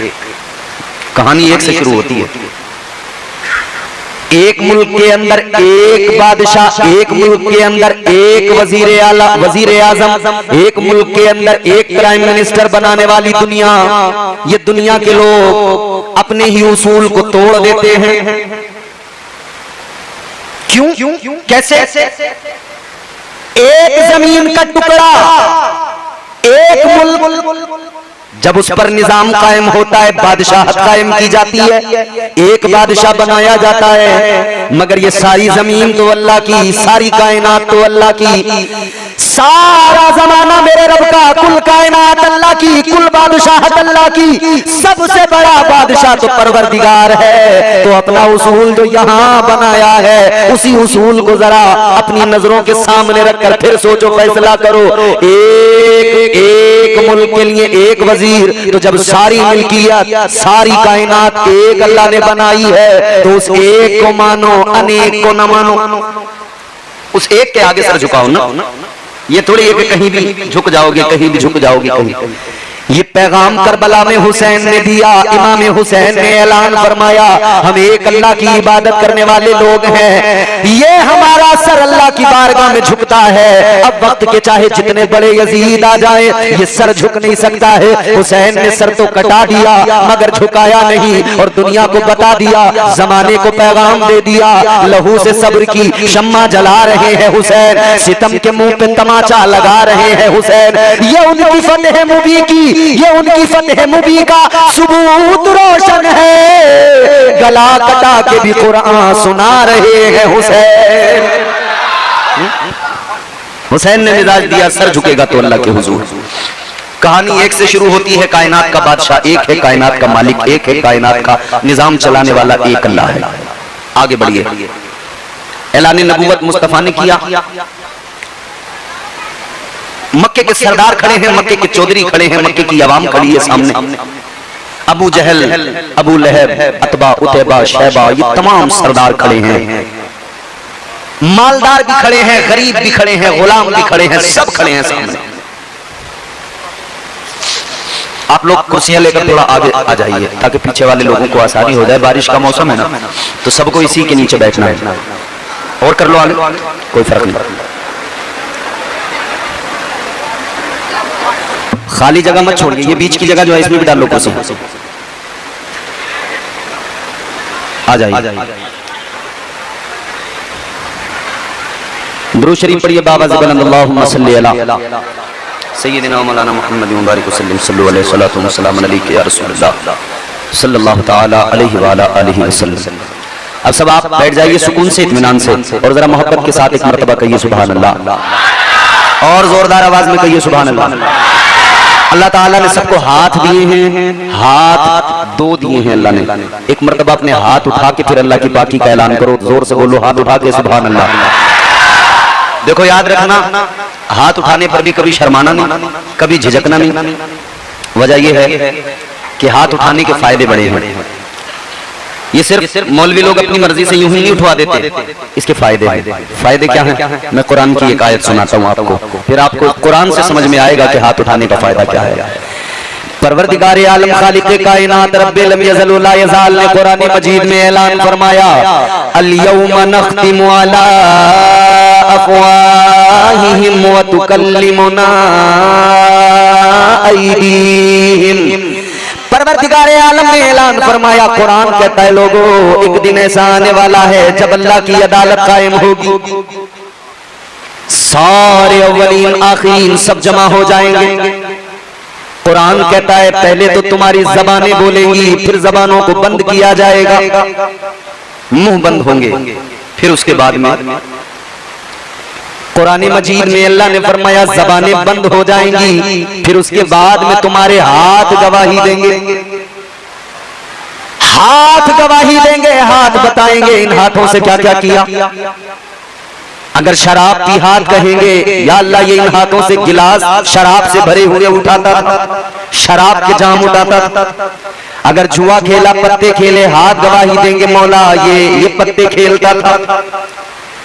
अगर इन हाथों से किसी को मारा, किसी पर जुल्म किया, हाथ गवाही देंगे या अल्लाह ये जालिम था। मगर इसके बरक्स अगर ऐसी किसी महफिल में बैठकर इन हाथों को उठाकर गवाह बना लिया और अल्लाह का जिक्र कर लिया, हाथों को उठाकर रब की पाकी का ऐलान कर दिया, सुभान अल्लाह कह दिया, अल्लाह का जिक्र कर दिया, तो याद रखना ये हाथ कल मैदान महशर में अल्लाह की अदालत में अर्ज कर देंगे, ऐ परवरदिगार ये तेरा बंदा गुनहगार तो था, मगर मौला जब ये तेरा जिक्र सुनता था तो ये हाथों को उठाकर तेरी पाकी का ऐलान करता था। तो यकीनन बड़ा फायदा मिलेगा उस वक्त में कि जब आज के हाथ उठाए हुए कल गवाही दे रहे होंगे। मेरे नबी ने ऐलान नबूवत किया, मक्के के सरदार खड़े हैं, अरब के लोग खड़े हैं, अबू जहल, अबू लहब, अतबा, उतैबा, शैबा, ये सारे के सारे अभी तक कह रहे थे कि मोहम्मद अरबी सल्लल्लाहु अलैहि वसल्लम कह रहे थे आपसे बढ़कर सच्चा कोई नहीं, मगर अब मानने से इनकार कर दिया। जब मेरे नबी ने फरमाया मैं अल्लाह का पैगंबर हूं, अल्लाह का नबी हूं, मानने से इनकार कर दिया। जब ताजदारे मदीना ने ऐलान फरमाया ईमान ले आओ, इस्लाम कबूल कर लो, इनकार कर दिया। मानने से सिर्फ इनकार नहीं किया बल्कि जानी दुश्मन भी बन गए। आका की अदावत इन्होंने अपने दिलों में अब पालना शुरू कर दिया, इनकार भी किया, दुश्मन भी बन गए। जुमला बहुत बड़ा है अब जो आ रहा है। ताजदारे मदीना ने ऐलान किया तो इन सब ने इनकार किया, मगर मैंने अर्ज किया कहानी एक से शुरू होती है, वो इकबाल ने कहा ना, मैं अकेला ही चला था जानिबे मंजिल मगर लोग साथ आते गए और कारवां बनता गया। कहानी एक से शुरू होती। सारे मक्के वालों ने ऐलान की इनकार किया, अहले अरब ने मानने से इनकार किया, मगर उस मजमे के अंदर से एक निकल के आया, जरा उम्र का कच्चा था, देखने में जरा बच्चा था। आने वाला निकल के आया, कहने लगा, ऐ पैगंबर खुदा, ऐ महबूबे खुदा, ये सारे माने या ना माने, मैं मानता हूँ, मैं आप पर ईमान लाता हूं, मैं आपको मानता हूं, परवरदिगार को मानता हूं। सबसे पहले ईमान लाने वाला निकल के आ गया, सबसे पहले इस्लाम अपनाने वाला निकल के आ गया। ऐ लोगों, ये आने वाला कौन था तो जान लो, तो निकल के आया था, इसी को हैदरे कर्रार कहते हैं। मौला अली शेरे खुदा, उम्र जरा छोटी है मगर आ गए बच्चों में सबसे पहले ईमान लाने वाले हजरत मौला अली। बहरहाल एक से कहानी शुरू होकर ये कहानी आगे बढ़ती है। इस्लाम के दामन में लोग आते चले गए, गरीब भी आए, कमजोर भी आए, गुलाम भी आए, फिर मालदार भी आए, अहले सरवत भी आए। तारीख ने देखा हजरत उस्मान गनी जैसा अमीर भी इस्लाम के दामन में आया। तारीख ने देखा हजरत उमर जैसा जरी भी इस्लाम के दामन में आया। तारीख ने देखा हजरत अमीर हमजा जैसा बहादुर भी इस्लाम के दामन में आया। इस्लाम का कारवा बनता गया। तकलीफें भी बड़ी सही, बड़ी तकलीफें उठाई, हत्ता कि मक्का छोड़ के जाना पड़ा, हिजरत करनी पड़ी, मदीना पहुंच गए। मगर मेरे आका अपने गुलामों की तरबियत फरमाते रहे, गुलामों को तैयार करते रहे। हुजूर ने गुलामों की तरबियत की और इन्होंने भी गुलामी का हक अदा किया, अपना सब कुछ आका पे कुर्बान कर दिया। माल दौलत भी आका के कदमों पे लुटा दी, अपने खजाने भी आका के कदमों पे कुर्बान कर दिए, सब कुछ आका की अजमतों पे निसार कर दिया, सब कुछ लुटा दिया। घर बार भी छोड़ दिए, जमीन जायदाद भी छोड़ दी, बच्चे भी छोड़ दिए, सब कुछ छोड़ दिया। किसके लिए? मुस्तफा जाने रहमत के लिए। सब कुछ छोड़ छाड़ के मदीना पहुंच गए। मिशन आगे बढ़ता चला गया। इस्लाम कल भी कमजोर था मगर दबा नहीं। इस्लाम की फितरत में कुदरत ने लचक दी है, जितना भी दबाओगे उतना ही ये उभरेगा। इस्लाम था, इस्लाम है, इस्लाम रहेगा। कुरान था, कुरान है, कुरान रहेगा। इस्लाम की गर्दन पे हुसैन इब्ने अली का एहसान था, एहसान है, एहसान रहेगा। इस्लाम सुबह क़यामत तक रहेगा। इस्लाम तेरी नब्ज़ न डूबेगी हश्र तक, तेरी रगों में खून रवां चार यार का। अपना सब कुछ कुर्बान किया इस्लाम के लिए। अगर जरूरत पड़ी तो माल दिया, जरूरत पड़ी तो खून दिया। मोहब्बत इस दर्जा की कि मोहब्बत की मिसाल कायनात में नहीं मिलती। ऐसी मोहब्बत हजरत अबू बकर सिद्दीक रज़ी अल्लाह ताला अन्हो ऐसी मोहब्बत हुजूर से की कि आप जब गार के अंदर अपने जानों पर हुजूर को लिटाए हुए हैं, सरे मुबारक आका का हजरत अबू बकर सिद्दीक के जानों पर है, अपना कपड़ा कुर्ता निकाल के फाड़ के गार के सुराख बंद किए, मगर एक सुराख बाकी रहा था तो उस पर अपना पैर लगा दिया। एक सांप था बरसों से मुंतजिर कि हुजूर आएंगे जियारत करूंगा, मगर अबू बकर सिद्दीक रज़ी अल्लाह ताला अन्हु का पैर लगा हुआ है। बहरहाल सांप ने डस लिया, आपने पैर हटाया, हटाया नहीं, फिर भी आपकी आंख से आंसू निकला दर्द की वजह से। हुजूर के रुखसार पे गिरा, हुजूर बेदार हुए। अबू बकर क्या हुआ? मामला बताया। सांप निकल के आया, आका की जियारत की, वो चला गया। हुजूर ने अपना लुआबे दहन अबू बकर सिद्दीक के पैर पे लगाया, शिफा मिल गई। अजीजों, मोहब्बत इस हद तक की जाती है, इस हद तक मोहब्बत की जा सकती है, ये मिजाज भी दुनिया को सहाबा ने दिया है। हजरत अबू बकर सिद्दीक की मोहब्बत, हजरत उमर फारूक आजम की बेलोस मोहब्बत, हजरत उस्मान ज़ुन्नुरैन की बेलोस मोहब्बत, मौला अली की मोहब्बत, दीगर असहाब की मोहब्बत। मगर इस सब के बावजूद जब इस्लाम अपने उरूज को पहुंचा, इस्लाम अपने कमाल को पहुंचा, इस्लाम मंजिलें तय करता हुआ जब आगे बढ़ा और इस्लाम पूरी दुनिया में जब फैला, तो फिर मेरे हुजूर ने एक रोज ऐलान किया, अल यौमा अकमलतु लकुम दीनकुम व अतममतु अलैकुम निअमती व रदीतु लकुमुल इस्लाम दीना। ये ऐलान अल्लाह की जानिब से था, महबूब ऐलान कर दो, आज के दिन तुम्हारा दीन मुकम्मल। हुजूर ने ऐलान कर दिया, मगर हजरत सिद्दीक अकबर की आंखों में आंसू आ गए। समझ गए कि अब हुजूर दुनिया से रुखसत होने वाले हैं। हजरत अबू बकर सिद्दीक रज़ी अल्लाह ताला अन्हु समझ गए कि हुजूर अब दुनिया से जाहिरी तौर पर पर्दा फरमाने वाले हैं। और फिर धीरे धीरे जब मेरे आका की उम्र 63 साल हुई और जब वो वक्त करीब आने लगा कि मेरे मुस्तफा जाने रहमत जाहिरी तौर पर अब विसाल होने वाला है, तभी ये दलील रहने लगी। मस्जिद नबवी शरीफ में आका मुसल्ले पे खड़े होकर नमाजें पढ़ाते थे। असहाबे मुस्तफा इक्तिदा में नमाजें आका की अदा फरमाते थे, मगर अब कमजोरी और नकाहत और तबीयत दलील होने के सबब आका मस्जिद नबवी में भी नहीं आ रहे। हजरत अबू बकर सिद्दीक को इजाजत मिल गई है मुसल्ले मुस्तफा पे खड़े होने की। आप नमाजें पढ़ा रहे हैं। 17 नमाजें हजरत अबू बकर सिद्दीक ने पढ़ाई। फिर एक दिन मेरे आका हुजरे से निकल कर आए कमजोरी के आलम में। हजरत अबू बकर सिद्दीक मुसल्ले पर थे, मगर आका को देखा मुसल्ला छोड़ दिया। हुजूर ने फरमाया पढ़ाओ नमाज। करनी या रसूल अल्लाह। अर्ज करने लगे या रसूल अल्लाह मेरी क्या मजाल, मुसल्ला आपका है, आप इस मुसल्ले के मालिक आका, मेरी क्या मजाल कि मैं आगे खड़ा हो जाऊं आप पीछे। नहीं, हरगिज़ नहीं। अर्ज करने लगे या रसूल अल्लाह अक़सा में जब सारे नबी जमा हुए, सारे रसूल जमा हुए, तो मुसल्ला फिर भी आपको ही अल्लाह ने अता किया। किसी नबी को ये फजीलत अल्लाह ने नहीं दी कि वो मुसल्ला इमामत पर हो। जब अंबिया की इमामत अल्लाह ने आपको सुपुर्द की है, हम सब की इमामत आपके हवाले की है, तो अबू बकर की मजाल नहीं कि आपकी मौजूदगी में आपके मुसल्ले पे खड़ा हो। तो हुजूर आप नमाज पढ़ाएं। हुजूर ने नमाज पढ़ाई। बहरहाल तबीयत दलील है, बुखार है, फिर वो जिंदगी का आखिरी दिन है।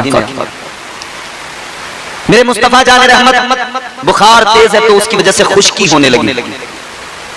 हुजूर ने मिसवाक को पानी में डुबो दिया और बार बार मिसवाक को मुंह में रखते हैं कि उसकी वजह से कुछ खुश्की दूर हो। अपने मुंह पर अपने सर पर पानी छिड़कते हैं। बिलाखिर वो वक्त भी आ गया कि दरवाजे मुस्तफा पर मौत का फरिश्ता आके खड़ा हो गया और इजाजत तलब करने लगा। एक अकेली जात मेरे मुस्तफा जाने रहमत की है जिनके दरे दौलत पे आकर मौत का फरिश्ता इजाजत मांग रहा है। मौत का फरिश्ता कभी किसी से इजाजत नहीं मांगता। कोई बड़े से बड़ा अमीर क्यों ना हो, कितनी बड़ा चौधरी क्यों ना हो, मौत का फरिश्ता कभी किसी से इजाजत नहीं लेता। आता है, अपना काम करता है, चला जाता है और उसको किसी का अफसोस भी नहीं होता, किसी के लिए रहम भी नहीं आता, क्योंकि अल्लाह के हुक्म पर अमल करता है। बस मलकुल मौत याद रहे अजीजाने गिरामे उल कद्र, मौत का फरिश्ता ये भी नहीं देखता कि इसके बच्चे यतीम हो जाएंगे, ये भी नहीं देखता कि इसकी बीवी बेवा हो जाएगी। बस मौत के फरिश्ते को अपना काम करना है। मगर ये दरे मुस्तफा है, ये बारगाह मुस्तफा है, अदब लाजमी है। फरिश्तों ने अदब करके दुनिया को बता दिया। आज के बेअदब लोगों के मुंह पर तमाचा है, वो याद रख ले मौत का फरिश्ता भी बादब खड़े होकर इजाजत मांग रहा है। और तुम कैसे बेअदब हो गए, तुम्हें मुस्तफा जाने रहमत का अदब नहीं है। अल्लाह अकबर कबीरा, बुलबुले सिदरा आ गए, तायरे सिदरा आ गए, अपने बालों पर समेटे हुए, अदब का मुरक्का बने हुए बुलबुले सिदरा आका की बारगाह में अर्ज गुजार हुए, या रसूल अल्लाह मलकुल मौत आया है। आका इजाजत तलब करता है। मेरे मुस्तफा ने फरमाया बुला लो। अल्लाह अल्लाह गौर फरमाइए, मौत का फरिश्ता आगे आया। मेरे आका ने फरमाया ए मलकुल मौत चलो अपना काम कर लो, तुम भी अल्लाह के हुक्म से आए हो। अल्लाह अकबर कबीरा। अब जरा ये बातें दिल के कानों से सुनना और ये बातें दिल पे असर करेंगी। जरा तवज्जो से सुन लेना अजीजों। मुस्तफा जाने रहमत ताजदार मदीना ने फरमाया ए मलकुल मौत अपना काम करो। मलकुल मौत ने अपना काम शुरू किया, रूह निकालना शुरू किया, रूह कब्ज करना शुरू किया। मेरे मुस्तफा जाने रहमत ने फरमाया ऐ मलकुल मौत तकलीफ हो रही है। अल्लाह अकबर, तकलीफ। ताजदार मदीना ने फरमाया मलकुल मौत तकलीफ हो रही है। मौत का फरिश्ता दस्त बस्ता अर्ज करता है आका आपको तो कोई तकलीफ ही नहीं दी जा रही। हुजूर ने फरमाया अच्छा तो फिर ये बताओ तकलीफ कितनी दी जाती है। मलकुल मौत अर्ज करने लगे, आका मौत के वक्त में तो बड़ी तकलीफ होती है। जब जिस्म से रूह को निकाला जाता है झटके बड़े लगते हैं, जिस्म से खींचा जाता है रूह को, नाक तक लाया जाता है, नाक से निकाला जाता है।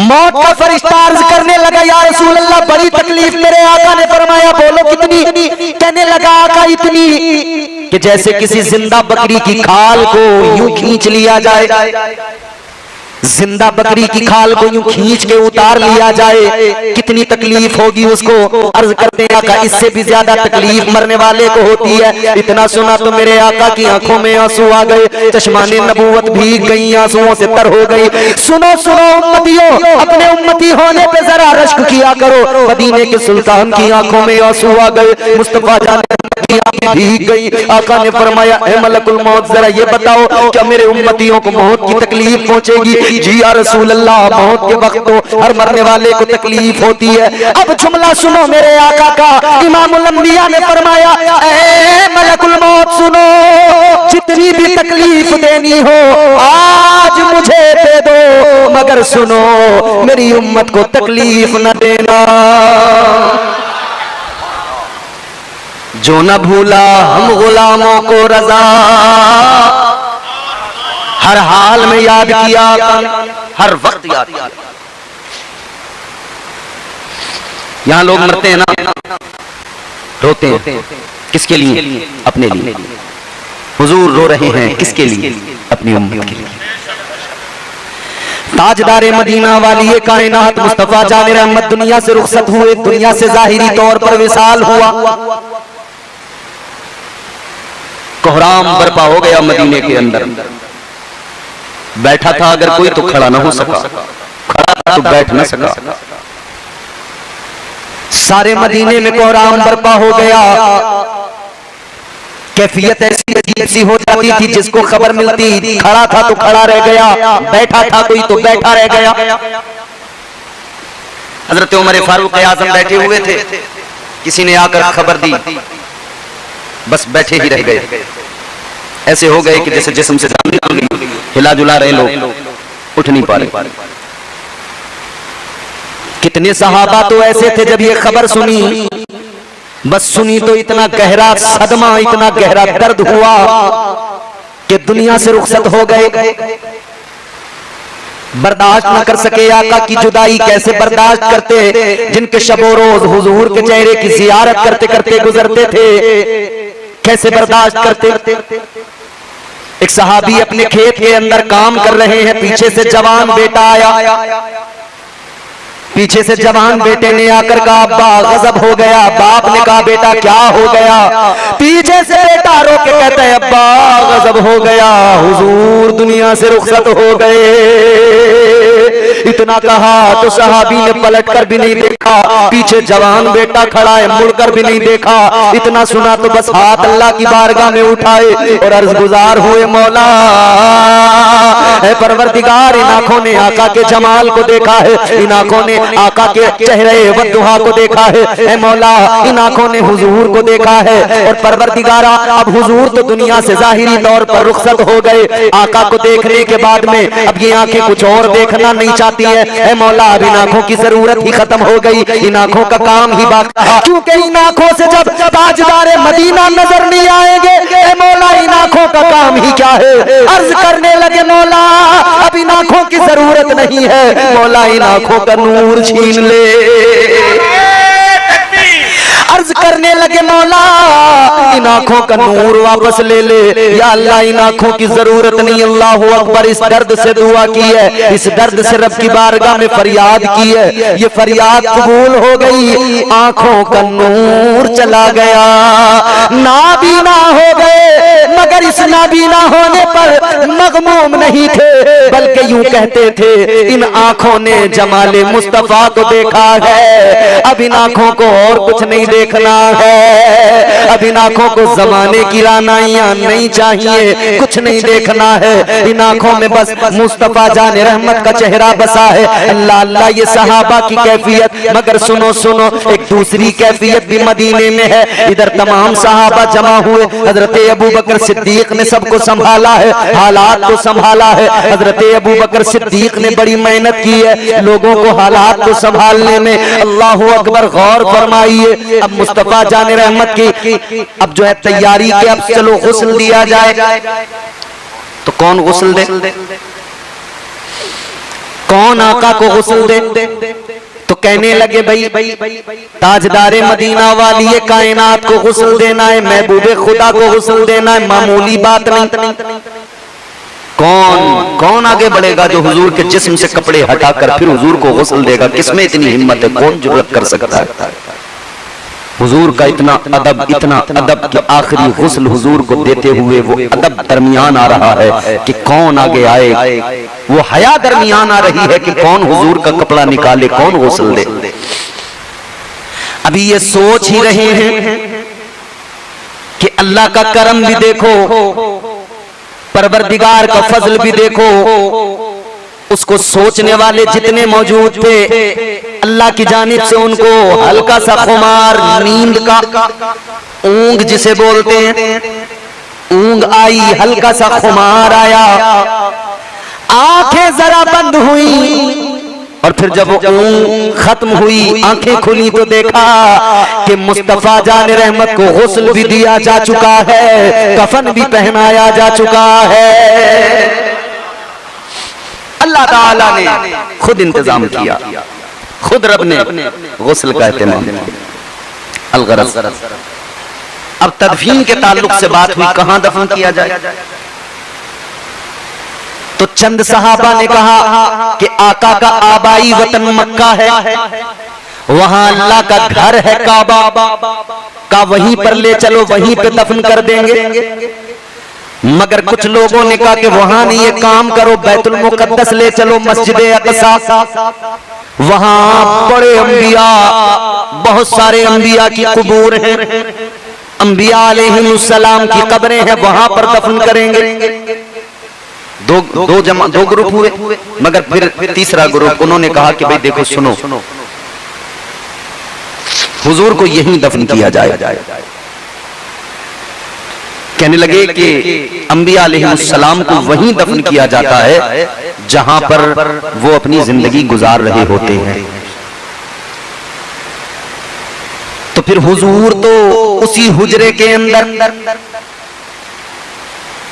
वही हुजूर का हुजरा जो आज मेरे आका का गुंबद जहां बना हुआ है, जहां रोजा है मेरे हुजूर का, वो वही जगह है, हुजरे आयशा जिसे कहते हैं।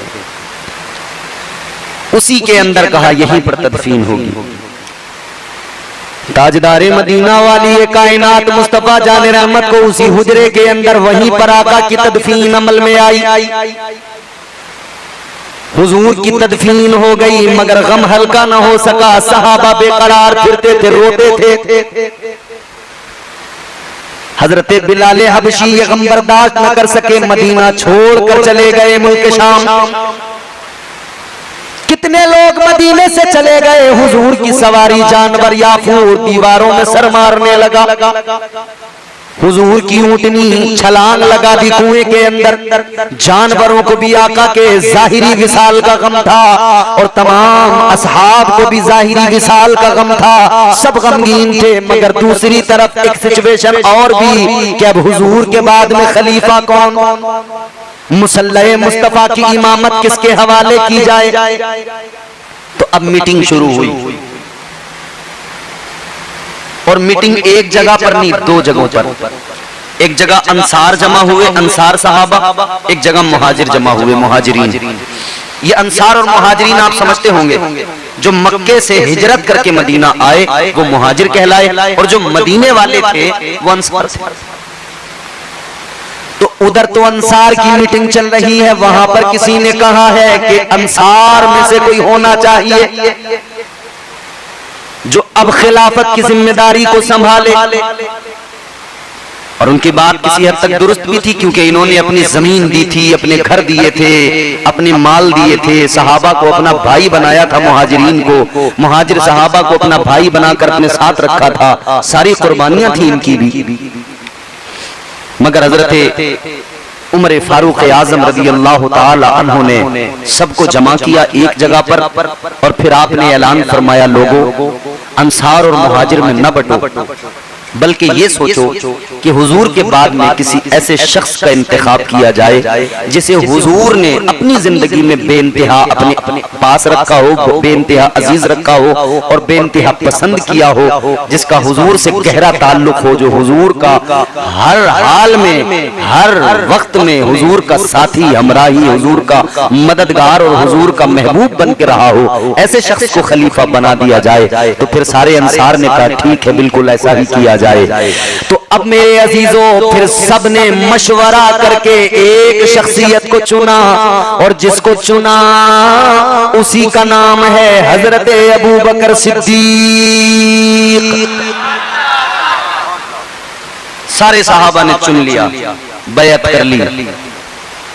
अब बाज लोगों का दिमाग खराब होता है, वो कहते हैं कि दमादम मस्त कलंदर अली का पहला नंबर। चंद हमारे मुआशरे में ऐसे लोग मिलेंगे जो राफिजियों से बड़े इंस्पायर हो गए हैं। याद रखना, अपने दीन, अपने मजहब, अपने मसलक को पहचानो और समझो। तुम उन लोगों से इंस्पायर हो रहे हो, मुतासिर हो रहे हो कि जिन लोगों का दीन ईमान क्या है आप सोच सकते हैं, कुरान को मुकम्मल नहीं मानते, वो मोमिन हो सकते हैं। हुजूर की हदीसों का इनकार करते हैं, वो भला मोमिन हो सकते हैं। और एक बात और सुनिए, जितनी अहादीस मतलब की होती हैं उनको तो जमाने को सुनाएंगे भी, सुनेंगे भी, वाह वाह भी कहेंगे, सुभान अल्लाह भी कहेंगे, और बाकी अहादीस का इनकार कर देंगे। जितनी कुरान की आयत अहले बैत की शान में है उनको तो दुनिया को सुनाएंगे, मगर बाकी कुरान पे कहेंगे नहीं नहीं, कुरान मुकम्मल नहीं है। अल्लाह अक्ल सलीम अता फरमाए। तो ये कह रहे हैं कि साहब अली का पहला नंबर। इन जाहिलों से कोई पूछे, क्या मुस्तफा ने अपनी जिंदगी में कभी ये कहा था कि मेरे बाद में अली का पहला नंबर? नहीं कहा ना। हाल बत्ता ये बात हुजूर की जिंदगी में पाई जाती है कि मेरे मुस्तफा ने अपनी मौजूदगी में, अपनी जिंदगी में अपना मुसल्ला हजरत अबू बकर सिद्दीक के सुपुर्द किया था।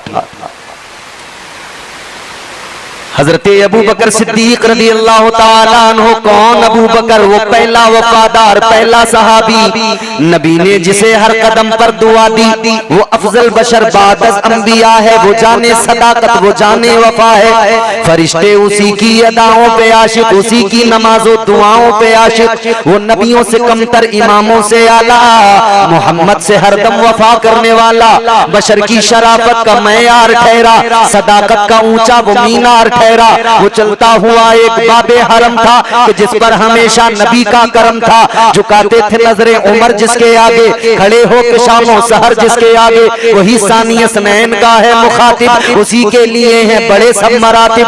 वो कितना बड़ा है खुदा जानता है, वो कैसे बना है खुदा जानता है। नाराए नाराए हर सारी नबी जन्नती, नाराए जिसने शहीद आज़म। तो आइंदा कभी कोई कहे ना अली का पहला नंबर, तो उसको समझाना कि मौला अली की अजमतें, उनकी फजीलतें बहुत हैं, हुजूर ने उनको बरजस्ता हाथ पकड़ के और यूं हाथ उठा के ऐलान किया था, मन कुन्तु मौला हो फहाजा अलीयुन मौला। आका ने फरमाया था जिस जिसका मैं मौला उसका अली मौला। मगर मुस्तफा जान रहमत ने अली को इज्जतें तो अता फरमाई, मगर हुजूर ने कभी ये नहीं फरमाया कि अली का पहला नंबर है और मेरे बाद में अली को सब पर फजीलत हासिल है। ये कभी मेरे आका ने नहीं फरमाया। हजरत अबू बकर सिद्दीक का दौरे खिलाफत 2 साल कुछ महीने, तकरीबन 2.5 साल का ये दौरे खिलाफत है। हालात क्या थे? हालात देखें, एक तरफ मुसैलमा कज़्ज़ाब का फितना है जो झूठा नबूवत का दावेदार था, एक तरफ मुनकिरीन ज़कात का फितना है कि जिन्होंने ज़कात देने से इनकार कर दिया था, मुंह मोड़ लिया था, और उनमें कई कितने मुर्तद हो गए थे। और इधर तो ये तमाम फितने थे। एक चीज यहां काबिल गौर है, हजरत अबू बकर सिद्दीक रज़ी अल्लाह ताला अन्हु का इश्क भी समझने की कोशिश करें, हुजूर से मोहब्बत भी समझने की कोशिश करें। मेरे हुजूर ने अपनी हयात ज़ाहिरी में एक 10,000 सहाबा का लश्कर तैयार किया और उसको किसी महाज पर आका भेज रहे थे। गालिबन हजरत जैद, हजरत उसामा बिन जैद गालिबन उस लश्कर के सिपह सालार थे। उनको हुजूर ने कहा तुम जाओ। अब ये लश्कर गया था, रास्ते में ही खबर मिल गई कि हुजूर दुनिया से रुखसत हो गए, तो ये वापस आ गए। हजरत अबू बकर सिद्दीक खिलाफत के ओहदे को संभालने के बाद में इधर ये फितने थे, मगर उधर हुजूर ने जिस लश्कर को रवाना किया था वो बात भी हजरत अबू बकर सिद्दीक के पेश नजर थी। तो हजरत अबू बकर सिद्दीक ने 10,000 सहाबा का लश्कर वही और वही सिपह सालार, फरमाया चलो आपको वहीं जाना है जहां हुजूर ने भेजा था।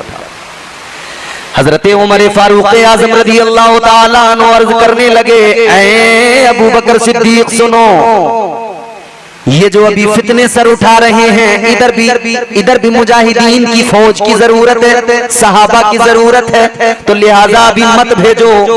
अभी इधर ये फितने जो हैं इनको जरा दबा लो, फिर उसके बाद में भेज देना।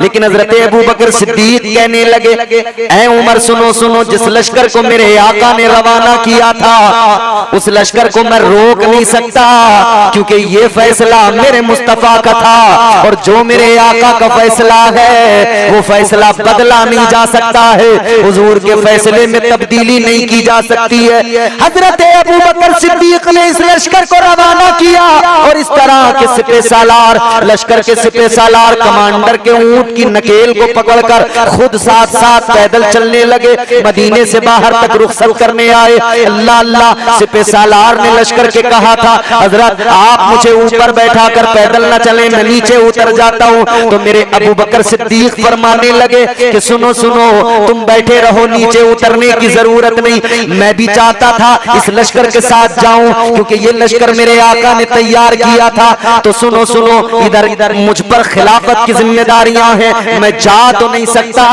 मगर मैं इतनी दूर इसलिए नकेल ऊंट की पकड़ कर चल रहा हूं कि जब कयामत के दिन इन लश्कर वालों का नाम लिया जाए, इनका शुमार किया जाए, तो इनमें ऊंट की रस्सी पकड़ने वाले के तौर पे मेरा नाम भी पुकारा जाए। हजरत अबू बकर सिद्दीक हैं, मुसैलमा कज़्ज़ाब के फितने का सर कुचला। हजरत अबू बकर सिद्दीक ने हालात को संभाला और 2.5 साल के अंदर मदीने के अंदर बहारें आ गई। पूरे आलम इस्लाम ने हजरत अबू बकर सिद्दीक की खिलाफत के नजारे देखे, खुशहालियां, माहौल साजगार हो गया, मगर बिलाखिर हर इंसान को दुनिया से जाना है। ये निजाम कुदरत है, कुल्लु नफ्सिन ज़ाइक़तुल मौत, हर नफ्स को मौत का जायका चखना है। हजरत अबू बकर सिद्दीक रज़ी अल्लाह ताला अन्हु तकरीबन 2.5 साल खिलाफत करने के बाद में वो वक्त आया कि आपको अब अंदाजा हो गया कि अब मेरा दुनिया से जाने का वक्त आ रहा है। आपने अपने घर वालों को बुलाया, जमा किया और कुछ वसीयतें फरमाई। हजरत अबू बकर सिद्दीक ने फरमाया, सुनो, जब मेरा इंतकाल हो जाए मुझे गुस्ल देना, कफन पहनाना, जनाजा तैयार करना, लेकिन एक बात याद रहे, मेरा जनाजा तैयार करके नमाज जनाजा भी पढ़ लेना, मगर मुझे दफन न करना।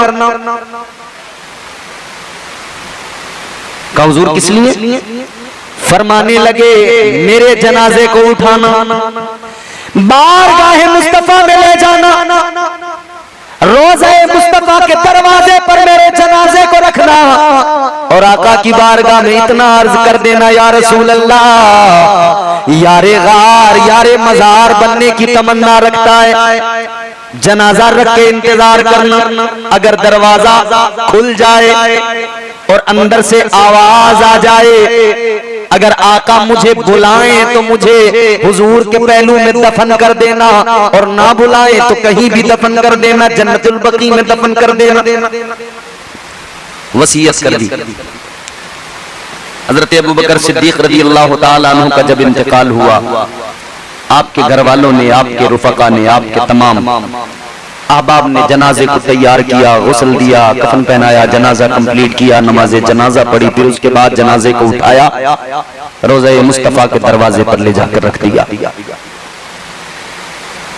ताजदारे मदीना वाली कायनात मुस्तफा जान रहमत के दरवाजे के सामने, हुजूर के रोजे के सामने रख दिया और सब ने मिलकर अर्ज कर दिया, या रसूल अल्लाह, ये यारे गार आया है, इजाजत चाहता है। या रसूल अल्लाह, अबू बकर की तमन्ना है कि आपके पहलू में दफन किया जाए, इजाजत तलब है। आका, अगर इजाजत होगी तो दफनाया जाएगा। जनाजा रखकर इंतजार करने लगे। असहाबे मुस्तफा मौजूद हैं, तमाम के तमाम मुंतजिर हैं, क्या होगा, जवाब आएगा या नहीं आएगा। कंफ्यूज भी है कुछ लोग, मगर तारीख बताती है, ये अल्फाज तारीख के माथे का झूमर बने हुए हैं। जनाजा जनाबे अबू बकर सिद्दीक का रखा हुआ है, इंतजार किया जा रहा है। और फिर क्या देखा, रोज़े मुस्तफा का दरवाजा खुला, अंदर से आवाज आई, अंदर से मेरे आका की आवाज सहाबा ने पहचानी। सहाबा उस आवाज को पहचानते थे। आवाज आई, अदखिलुल हबीब इलल हबीब। अंदर से आवाज आई, हबीब को हबीब के पास ले आओ। इजाजत मुस्तफा ने अदा फरमाई, मेरे पहलू में ले आओ, मेरे करीब ले आओ। अब क्या था, सबके चेहरे खिल गए। हजरत अबू बकर सिद्दीक का जनाजा उठाया, अंदर लेकर गए, हुजूर के पहलू में कब्र बनाई गई। हजरत सिद्दीक अकबर को दफन कर दिया। अल्लाह अकबर कबीरा, क्या शान है अबू बकर सिद्दीक की। अल्लाह अल्लाह, ये यारे गार भी हैं, यारे मजार भी हैं। ये सिद्दीक अकबर रज़ी अल्लाह तआला अन्हु, इनके विसाल के बाद में बाहमी मशावरत के साथ फिर खलीफा चुना गया हजरत उमर फारूक आजम रज़ी अल्लाह तआला अन्हु को। हजरत उमर फारूक आजम रज़ी अल्लाह तआला अन्हु की खिलाफत का जमाना तकरीबन 10 साल का जमाना। 10 साल हजरत उमर फारूक आजम ने खिलाफत का ओहदा संभाला। और ये 10 साल कैसे थे, अल्लाह अकबर। सिर्फ 2.5 साल के अंदर, सिर्फ 2.5 साल, कितने 2.5 साल के अंदर मदीने का मंजर, मदीने का नक्शा बदल गया। एक सहाबी मुस्तफा ने एक दूसरे मुल्क से कुछ माल भेजा मदीने में हजरत उमर की बारगाह में कि ये गरीबों में तकसीम कर दिया जाए, ज़कात का माल है। मिस्र के गवर्नर ने भेजा था, मगर जब वो माल आया हजरत उमर फारूक आजम की बारगाह में, हजरत उमर फारूक आजम ने उस सारे माल को वापस कर दिया, लौटा दिया और फरमाया कि इस माल को वहीं गरीबों में तकसीम करो, क्योंकि अब मदीने में कोई भी गरीब नहीं है। अब मदीने में सब ज़कात देने वाले हैं, लेने वाला कोई नहीं है। ये नक्शा बदल गया। जब इधर से वापस गया ना, हजरत उमर ने फरमाया भाई यहाँ तो कोई लेने वाला ही नहीं है, तुम वहीं गरीबों में बांट दो। तो उन्होंने फिर उधर से वो माल रवाना किया और ये उधर से जवाब भेजा कि यहाँ से ये जो माल भेजा गया है इसीलिए भेजा गया है कि यहाँ भी इस माल के लेने वाले गरीब हैं ही नहीं, अब कोई गरीब नहीं रहा। माल फिर वापस आ गया। सोचो कैसा दौर था, इकोनॉमी का सिस्टम क्या था। आज 5 किलो की थैली मिलती है राशन की, लाइन लगती है।